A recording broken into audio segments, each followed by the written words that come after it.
Maonyesho ya Chemba ya Biashara ya Viwanda na Kilimo TCCIA yanapofanyika mkoani Tanga huibua taswira yenye mvuto mkubwa wa kiuchumi, kijamii na kiutamaduni. Ni tukio linalobeba maana pana ya maendeleo ya mkoa wa Tanga ambao una historia ya muda mrefu katika biashara na uzalishaji. Akizungumza na waandishi wa habari jijini Tanga, mwenyekiti wa TCCIA mkoa Rashidi Mwanyoka amesema maonyesho haya huibua taswira ya maendeleo ya viwanda na biashara katika mkoa. Pia huimarisha picha ya Tanga kama mkoa wenye fursa na mazingira bora ya biashara na uwekezaji.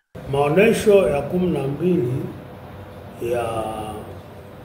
ya biashara na utalii Tanga yanafanyika kama mwendelezo wa maonesho mengine yaliyopita. Kama mlivyoelezwa na watangulizi wangu au kamati maalum ya kuendesha maonesho, ni kwamba maonesho haya yapo kama mwendelezo wa maonesho huko nyuma. Maonesho haya yanaleta chachu kubwa sana ya maendeleo katika mkoa wa Tanga. Maonyesho haya huimarisha mshikamano wa kijamii na kukuza utamaduni wa kupenda bidhaa za ndani. Wananchi wa Tanga na wageni kutoka mikoa mingine hukusanyika pamoja kushuhudia ubunifu wa wenyeji, hivyo kujenga moyo wa uzalendo wa kiuchumi. Afisa mtendaji wa TCCIA Charles Hoza amesema jukwaa la elimu na mafunzo kwa wajasiriamali, semina na warsha zinazofanyika pembezoni mwa maonyesho huchangia kuwajengea uwezo wa wafanyabiashara na wakulima na hivyo kuongeza tija katika uzalishaji. Na pia katika maonyesho yale tunatoa mafunzo mbalimbali pale na mambo mengine yanatatuliwa pale. Kwa mfano Brela anapokuja anatatua kila kitu pale. NIDA walikuwa wanatatua pale pale kwenye site. Pia ili swala la barcode, JS1 anapokuja, JS1 TZ wanakutana na wajasiriamali.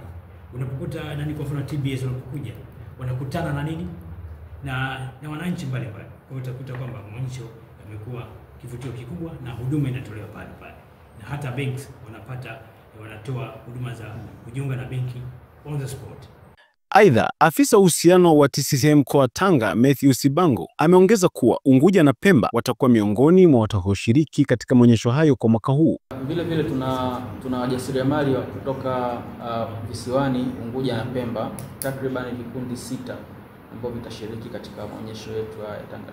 Kwa upande wake, mwenyekiti wa kamati ya maandalizi ya maonyesho ya TCCIA mkoa wa Tanga Leopold Jondora amesema taswira ya kimataifa ya Tanga inajengeka kupitia maonyesho hayo kama mkoa wenye mazingira rafiki kwa biashara ya nje, unaokuza bidhaa za asili, unaotumia fursa ya bandari kwa ufanisi na unaowekeza katika ubunifu na uendelevu. Kwanza niwafahamishe kwamba maonyesho ya mwaka huu yanafanyika kwenye viwanja vya Mwahako, ni njia ya kuelekea Pangani, ni kilomita zizidi 7 kutokea Tanga mjini, na maandalizi yamekamilika kwa asilimia mpaka sasa tunaweza kwenye 89 kuelekea 90, kwa maana miundombinu yote tayari. Tunachokamilisha sasa hivi ni mabanda kwa ajili ya wanyama ambayo tunayawezeka kwa viungo kwa sababu hawataki jua kali. Kwa hiyo asilimia kubwa tumekamilisha, tuko vizuri. Na baadhi ya nchi ambazo zinashiriki makao zimeconfirm nchi 3. Tuna Egypt ambao tayari washa confirm, tuna Kenya na Burundi hao wamesha confirm kushiriki maonyesho mwaka huu. Mwaka jana walikuwa ni wengi, nafikiri matangazo hawajayapata, lakini tunajua tuko nao kila mwaka.